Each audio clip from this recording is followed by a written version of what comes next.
Mesdames, Messieurs, bonjour. Très heureux de vous retrouver ici en direct donc, de la Porte de Versailles à Paris dans le cadre du Salon de l'Agriculture. Alors, est-ce que l'agriculture, justement, a-t-elle pris le virage du numérique? C'est la question que nous allons aborder avec nos invités. Tout d'abord, Sophie Warin, bonjour. Bonjour. Vous êtes directrice service client donc Maintenex. On aura l'occasion d'en reparler par la suite. À ma droite, Henri Louvigny, bonjour. Bonjour Jean-Paul. Vous êtes le fondateur de Léa. Léa, c'est une entreprise belge, c'est bien ça? Oui, tout à fait. Voilà. Et puis Stéphane Marcel, donc directeur général de SMAG. Première question, SMAG, quelques chiffres clés s'il vous plaît. Alors SMAG, c'est un pure player du web depuis bien plus de 10 ans et les chiffres clés sont simples, c'est qu'on a eu une progression exponentielle en termes d'utilisateurs puisqu'aujourd'hui nous comptons plus de 30 000 agriculteurs qui utilisent nos plateformes avec plus de 10 millions d'hectares qui sont gérés sur les plateformes SMAG. Alors, est-ce que l'agriculture a pris le virage du numérique? Écoutez Jean-Paul, j'ai un problème avec cette question parce que je pense que c'est pas normal qu'on se pose encore la question de savoir si l'agriculture a pris le virage du numérique. 3 points essentiels. Le premier, en France, la couverture du réseau Internet n'est pas encore suffisant. J'en appelle au pouvoir public pour avoir une politique agressive, efficace en matière de couverture de l'ensemble des zones rurales en matière d'Internet. Deuxième point, le digital n'est pas une fin en soi. Le digital au service de la compétitivité de l'agriculteur, au service d'une expérience utilisateur différente.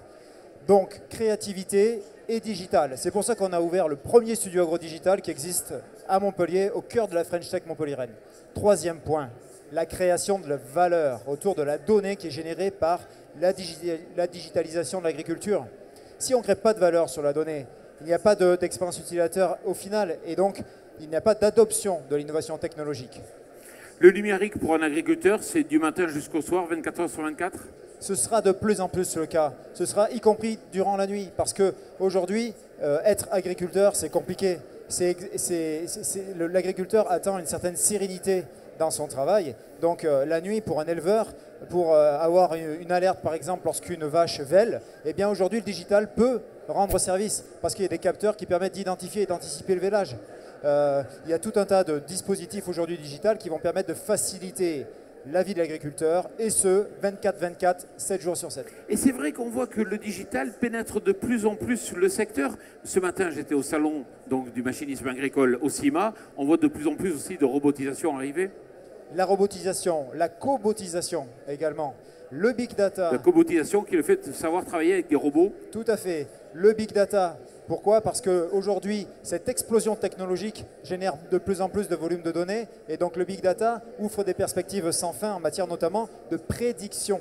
On passe d'une vision de l'agriculture qui était une vision post-traumatique où on constatait les choses à une vision d'anticipation. Voilà, donc on a tout un tas d'innovations. C'est extrêmement grisant, on vit une vraie révolution du digital.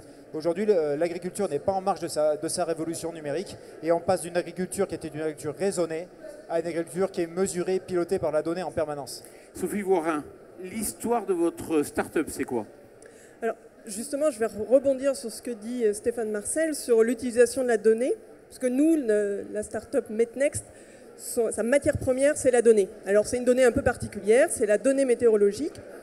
Mais on a de spécifique le fait d'adapter l'information météorologique aux besoins et aux métiers de nos clients. Donc on veut aller au-delà de l'offre météorologique, je dirais, traditionnelle ou qu'on peut trouver aujourd'hui, qui est pléthorique, qui est une offre qui peut être gratuite dans pas mal de cas, et on va avoir un panel d'offres météorologiques qui va de l'offre gratuite jusqu'à une offre beaucoup plus adaptée, beaucoup plus expertisée. Nous, notre métier, c'est justement d'adapter ce service météorologique aux besoins de nos clients, donc d'abord de comprendre leur métier, de comprendre leurs besoins, et ensuite de construire des services qui vont leur apporter de la valeur. Alors ces services, justement, on va réussir à trouver cette valeur dans la donnée. Par exemple, pour l'agriculture, qui est un des secteurs qu'on adresse, d'où le partenariat que nous menons avec la société SMAG. Pour l'agriculture, on va chercher à fournir à l'agriculteur la prévision météorologique la plus fiable sur sa parcelle, puisque c'est ça leur besoin. Aujourd'hui, ils ont besoin d'avoir des informations météorologiques pertinentes, extrêmement précises, pour pouvoir alimenter tous leurs outils d'aide à la décision, tous leurs, justement, on parlait de machinisme, on parlait d'intrants, tout ce qui va leur permettre d'optimiser en fait leur traitement a aujourd'hui beaucoup de valeur. Stéphane Marcel. Voilà, typiquement, un très bon exemple. La météo, qu'est-ce qui n'est pas plus vieux que la météo? Depuis des années, depuis Mathusalem, l'agriculteur regarde la météo et oriente ses travaux agricoles en fonction de la météo. Et là, le digital apporte une nouvelle génération de météo. Une météo qui est prédictive, intelligente, localisée. Et c'est là où on arrive à extraire la substance moelle de la révolution digitale qui s'opère aujourd'hui. Sophie Warren. Oui, alors c'est pas pour rien que les compétences qui sont chez Metnext, c'est des data scientists, c'est des statisticiens, c'est des météorologues, des développeurs. Et tout ce monde, toute cette pluridisciplinarité va permettre de fournir des services de haute précision, donc qui vont se baser sur de la mesure terrain, la mesure météorologique, grâce aux objets connectés, la station météo connectée de SMAC par exemple, qu'on va utiliser, qu'on va mixer avec nos algorithmes mathématiques qui vont justement traduire toute cette complexité terrain et qui vont utiliser aussi les informations météorologiques prévisionnelles, tout ça pour concocter la meilleure prévision locale possible. Vous avez employé le terme de data scientist, c'est quoi? Alors, un data scientist, c'est quelqu'un qui a beaucoup de facettes en fait en un seul homme. C'est quelqu'un qui va savoir extraire d'un grand nombre de données, un grand volume de données, l'information pertinente. Donc c'est quelqu'un déjà qui a cette habileté à aller dépatouiller, chercher de la donnée, l'information dans la donnée. Donc c'est déjà à la base un très bon développeur, un très bon programmeur. Et c'est aussi quelqu'un qui sait prendre du recul par rapport à une grande masse d'informations, qui va pouvoir en tirer une information pertinente pour créer de la valeur auprès de son client. Alors, vous avez un partenariat avec SMAG, pourquoi? Alors, on a un partenariat avec SMAG parce que justement, nous, notre métier, c'est avant tout la statistique, la météorologie, toute cette expertise autour de ça. On a besoin d'associer ces compétences à des connaissances métiers que nous apporte SMAG. Donc SMAG qui est donc, lui, spécialisé dans le big data agricole, etc. Donc on a une grande complémentarité, SMAG côté métier et nous côté expertise. Et on a voulu justement mixer ces compétences pour apporter le meilleur service aux agriculteurs. Alors vous travaillez d'ailleurs auparavant chez Météo France, donc l'offre de météo existait. Quoi de neuf? Ça veut dire qu'il y a des liens beaucoup plus étroits maintenant entre start-up et entreprise? Complètement. L'idée, c'est vraiment d'arriver à sourcer l'innovation pour l'apporter et la rendre, faire en sorte que l'agriculteur puisse l'adopter. Et pour que l'agriculteur puisse l'adopter, il faut une grosse dose d'expérience utilisateur et de métier.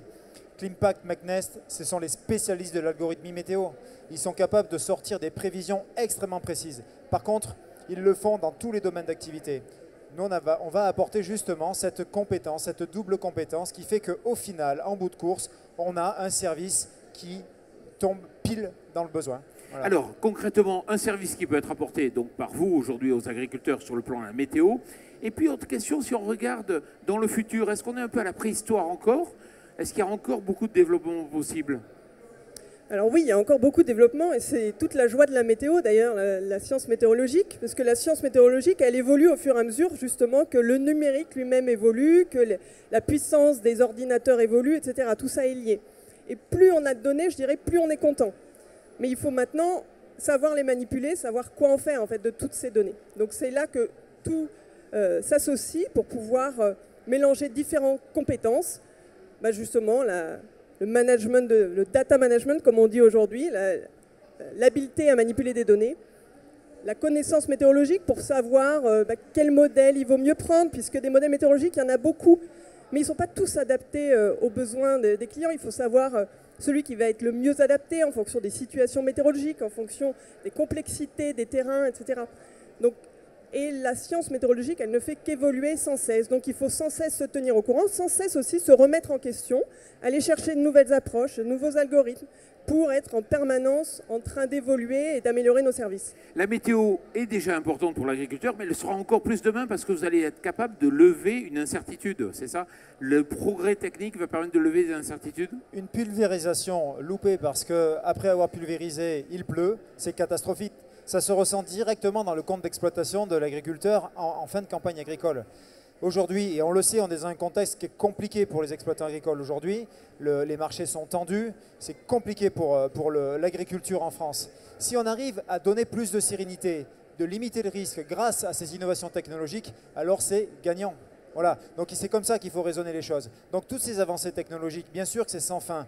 Nous, on les prend dans le studio AgroDigital à Montpellier, avec les équipes de SMAG, avec nos partenaires, on les challenge et on regarde si au final, ça peut s'exprimer en euros hectare. Voilà, il est là l'enjeu. Tout à fait. Henri Louvigny, donc vous venez de Belgique, c'est une autre start-up. D'où est partie l'idée de votre produit? Tout d'abord, quel est votre produit? Donc moi, mon produit, c'est Léa, un logiciel pour la gestion des ETA. Donc les ETA, en 2 mots, c'est des prestataires de services envers les agriculteurs. Donc c'est eux qui vont venir faire des travaux de moisson, de labour pour l'agriculteur et ensuite facturer ces travaux chez l'exploitant. D'accord. Alors, vous répondez justement à un véritable besoin. Moi, quand je rencontre les entrepreneurs agricoles, c'est vrai qu'ils ont un souci aujourd'hui pour être capables. Ils aiment bien faire leur métier, mais ils ont du mal des fois à facturer dans les temps. Tout à fait. Donc évidemment, plus vite ils vont envoyer leurs factures, plus vite l'argent va arriver sur leur compte aussi. Donc c'est toute une question de trésorerie et ainsi de suite. Avec Léa, la facture est faite en 3 clics et ça leur permet de, par exemple, 1 fois par mois, envoyer une facture et avoir des revenus réguliers qui rentrent dans l'entreprise. Et d'où est partie l'idée? Ouais, simplement, moi je suis exploitant agricole, mais avant de reprendre la ferme des parents, j'ai fait des études d'informatique et un jour, un voisin entrepreneur est venu me voir, m'a parlé de son problème des bons papiers. Chaque chauffeur enregistrait ses travaux sur des bons papiers qu'il devait ressaisir dans un logiciel et puis après les regrouper pour faire les factures. Ça lui prenait des dizaines d'heures. Simplement, moi, j'ai développé une solution pour l'aider à faire son travail plus rapidement et plus efficacement. Il se fait que tous les ETA avaient un peu le même problème et donc petit à petit, j'ai eu 2, 3, 10, 50, 200 clients aujourd'hui, entreprises dans plusieurs pays d'Europe qui utilisent Léa et qui sont très satisfaits. L'innovation, c'est être simple? Je pense, oui, c'est être simple et bien comprendre le besoin du terrain. On me dit souvent que le programme, il est simple parce que moi-même, je suis du monde agricole et j'ai fait un truc tel que je le voyais, tel que je l'imaginais. Et les entrepreneurs qui l'utilisent, ils ont le même ressenti. Ça leur paraît simple et ils aiment ça. Stéphane Marcel, vous avez investi donc dans cette start-up. Pourquoi? Et pourquoi être allé en Belgique chercher un produit somme toute assez simple? Bon, déjà parce que dans le digital agricole, il n'y a pas de frontières. Donc la Belgique, la Silicon Valley, Israël, le Brésil, etc., on est un peu partout, on s'internationalise beaucoup. Alors pourquoi on s'est rapproché de Léa et pourquoi aujourd'hui on partage le chemin de Léa? Simplement parce qu'on a trouvé dans Léa une vraie expérience utilisateur hors du commun. C'est-à-dire que Henri et son équipe ont su adjoindre, associer le besoin très pragmatique d'une ETA avec le panel de technologies qui était possible de mettre en œuvre pour répondre à ce besoin. Et donc l'idée, c'est que SMAG puisse prendre une position majeure dans le domaine des ETA, des entreprises de travaux agricoles, parce que c'est également un enjeu majeur, parce que les ETA se développent beaucoup dans l'agriculture. Les exploitants sous-traitent de plus en plus leurs travaux agricoles à ces entrepreneurs de travaux agricoles. Et donc c'est une cible clé pour SMAG. Et donc on va aider Léa à se développer avec beaucoup de synergies. De votre côté, Léa, comment vous jugez justement les synergies possibles? Évidemment, nous, on était une petite entreprise avec quelques clients dans quelques pays d'Europe, mais voilà, maintenant, avec l'apport de SMAG, ça va nous permettre d'avoir leader sur le marché français et ensuite de s'exporter beaucoup plus facilement. On est déjà actif aux Pays-Bas, en Suisse, ainsi de suite, mais il y a des marchés, le Canada, l'Asie, ainsi de suite, qui ont les mêmes problèmes. Vous n'avez pas de concurrents au niveau mondial? Il y en a, mais ils ne répondent pas aux besoins de la même manière. C'est pas toujours aussi simple, c'est pas toujours... Ouais. C'est intéressant, ça veut dire que l'expérience utilisateur, l'analyse, l'observation de l'expérience utilisateur, c'est ça la clé du succès? C'est la clé du succès et une start-up comme Léa va être confrontée à un moment à une problématique claire. C'est j'ai une longueur d'avance parce que j'ai une expérience utilisateur hors du commun, pour autant je n'ai pas un brevet derrière qui me protège. Donc comment faire en sorte de garder cette longueur d'avance? Comment faire en sorte de se développer et que mes compétiteurs soient suiveurs et ne me passent pas devant. Donc le fait de s'adosser à une structure comme SMAG qui est plus mature, avec une capacité d'innovation certaine et de mise en marché importante avec l'ensemble de ses partenaires, ça change tout pour Léa. Deuxième chose, pour rester dans la place et être compétitif, l'innovation fondamentale. La taille critique pour une entreprise qui œuvre dans le digital agricole est extrêmement importante. Ça coûte de faire de la R&D, ça coûte de se tromper. Il faut savoir se tromper en matière d'innovation digitale. Il faut vite rectifier. Mais il faut vite rectifier. Voilà. Et ça peut coûter la vie à des startups. Aujourd'hui, l'ensemble de l'écosystème que SMAG développe autour de sa plateforme, avec des liens capitalistiques ou sans liens capitalistiques, est fondamental justement pour asseoir notre développement. Alors, vous développez le coworking. Alors, c'est vrai que le coworking dans l'agricole, ça n'existe pas jusqu'à présent. Alors ça n'existe pas, mais c'est pareil, hein, en voie de développement, une nouvelle approche de travail qui est fondamentale et qui me semble importante à développer pour les années à venir, parce que c'est là aussi synonyme de gain de compétitivité pour l'agriculture. D'accord. On a parlé de big data. Le big data en agriculture, c'est vrai que quand je rencontre des agriculteurs, ils me disent « ouais, mais ça c'est compliqué. Concrètement, est-ce que c'est une enveloppe vide ou est-ce que c'est déjà une réalité ?» Bon, selon moi, on parle trop de big data.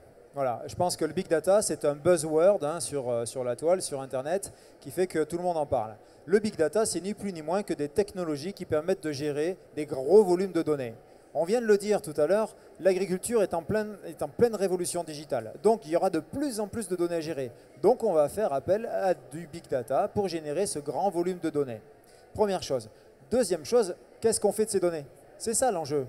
Bon, donc le big data embarque des technologies qui permettent de faire de l'algorithmie prédictive et de dire, avec toutes ces données, de l'image, des drones, des satellites, des données alphanumériques, des données d'observation, des données dans les réseaux sociaux, etc., va nous permettre de déterminer des règles en disant, tiens, entre tel événement et tel événement, il y a un lien, donc il y a de fortes chances que tel événement se produise. Un exemple concret. Aujourd'hui, SMAG est fier de pouvoir sortir son premier outil prédictif de prédiction de rendement et de qualité des cultures en protéines. Ça veut dire qu'on va être capable, avant tout le monde, de prédire ce que donnera la moisson. À l'échelle d'une région, d'une parcelle? Alors, à l'échelle d'une région, d'un groupe de parcelles, d'accord? On ne descend pas encore tout à fait la parcelle, mais on y travaille. Voilà, l'objectif, c'est d'arriver dans la parcelle. Alors, vous l'avez dit, le numérique, il n'y a pas réellement de frontières. Ça veut dire qu'il faut savoir jouer entre entreprises déjà grandes et start-up de façon cohérente pour être capable que ce soit la France qui soit présente demain sur le territoire du numérique. Comment vous travaillez, vous et les start-up? Alors, on le voit, des partenariats, des fois des prises de participation. C'est un enjeu majeur, hein, la souveraineté de l'agriculture française en matière de gestion de la data. Pour nous, c'est fondamental. Donc l'idée, c'est d'arriver à créer une grande famille, d'accord, qui, encore une fois, peut se matérialiser par du partenariat, peut se matérialiser par du coworking, de la R&D collaborative, peut se matérialiser par de la prise de capital, peu importe. L'idée, c'est de créer une taille critique, une masse critique d'acteurs qui apportent une vraie valeur, d'accord, hein. Il ne s'agit pas de créer une start-up et de dire c'est bon, j'ai créé ma start-up dans le digital agricole et voilà, je vais révolutionner l'agriculture. Non, il faut vraiment apporter une vraie valeur et être résilient, c'est important, la résilience. Donc on est en train de structurer une vraie communauté d'utilisateurs. J'en prends pour exemple, un exemple très concret. Nous venons d'avoir le Awards de l'innovation au CIMA, qui est le salon qui se déroule à Villepinte, en même temps que le salon de l'agriculture. Pourquoi? Parce qu'on a développé une application sur un smartphone qui permet à l'agriculteur de connecter tous ses objets connectés. Voilà, donc c'est ça. Et derrière cette application-là, on crée une communauté, une alliance d'acteurs dans l'objet, dans l'algorithmie, etc. Voilà, ce qu'on veut, c'est faire ça pour résister aux GAFA, évidemment, Google, Facebook, Apple, etc. Mais aussi aux gros acteurs de l'agriculture, comme les Monsanto par exemple, les John Deere, qui sont par ailleurs de vrais partenaires. Hein, voilà. Mais qui ont des vraies velléités de venir aussi sur le marché français, très concrètement. C'est cela. Dernier point, quel est le next step? Quelle vision vous avez de l'agriculture demain? Chacun, par exemple, qui souhaite répondre? Alors moi, je peux répondre Allez-y. Du point de vue météorologique toujours, parce que la météorologie, c'est une science en devenir. Aujourd'hui, on voit qu'avec tout ce qui est objets connectés, on a accès à un grand nombre d'observations. L'observation, c'est aujourd'hui le dernier jalon qui permet d'avoir la météo de précision au niveau du besoin direct de l'agriculteur. Donc on arrive aujourd'hui, et on arrivera encore plus demain, je dirais, à pouvoir fournir à l'agriculteur une prévision météorologique sur mesure, en fait, dans laquelle il est complètement participatif, puisque c'est lui qui va mettre en place sa station, qui va permettre de recueillir ces mesures, ces données très localisées. Et ça va permettre d'une part de lui fournir une prévision météorologique de précision, mais aussi d'engranger un grand nombre de données. Et ce sont ces données-là qu'on pourra utiliser pour améliorer de manière beaucoup plus générale les prévisions météorologiques dans leur ensemble. L'avenir, c'est quoi? C'est l'agriculteur 4.0. Tout simplement, un agriculteur qui est maître de ces données, premièrement. Deuxièmement, un agriculteur qui sait utiliser les innovations technologiques au service de son métier. Voilà, ça c'est important. L'agriculture est en pleine mutation. L'agriculteur n'est plus un agriculteur, c'est un chef d'entreprise. Et comme tout chef d'entreprise, il a des préoccupations de chef d'entreprise. Gérer ses marges, diminuer son impact sur l'environnement dans un marché qui est volatile. Volatilité des cours des marchés, volatilité de la météo, la réglementation de plus en plus problématique. Donc voilà, c'est un agriculteur 4.0, un smart agriculteur. Voilà, merci beaucoup madame, merci messieurs, merci et puis félicitations à tous pour votre esprit d'initiative et d'innovation. Merci à vous de nous avoir suivis.